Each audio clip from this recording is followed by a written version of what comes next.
На базі нашої Великолучинської школи мистецтв ми вирішили зробити вже не перший раз такий невеличкий майстер-клас для наших діточок, аби відродити ті традиції, які були у наших предків, пращурів, мальовані писанки, крашанки, аби то все зберігалося у послідовному нашому житті. Даний майстер-клас вже проводиться третій раз у нашій школі. Богу дякувати, діти беруть активну участь, як ви будете мати нагоду увидіти то все. Я і наші викладачі, нас є троє, є у Страбічівській школі і у Горонді наші викладачі, які теж присутні тут на нашому майстер-класі зі своїми діточками і малюють писаночки.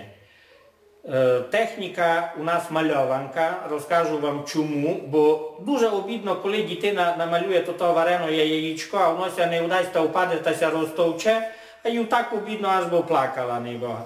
Та зато ми вирішили вже цей майстер-клас присвятити дерев'яній писанці мальованці, яка ся не б'є, кіть привідімо ще й перефарбити і продовжувати роботу надалі. Як видите, діти дуже задоволені. Люблять то діло ходити малювати.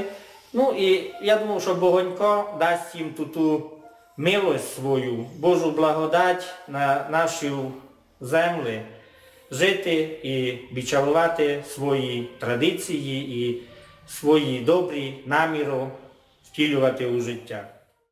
Низька проходить майстер-клас по малюванню писанок на базі школи мистецтв Великих Лучок, дякуючи учителеві образотворчого мистецтва Іванові Степановичу.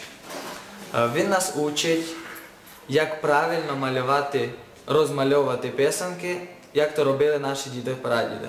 Традиції писанкарства, які зародилися давно на нашій русинській землі, ми, молоде покоління, стараємося зберігати і продовжувати.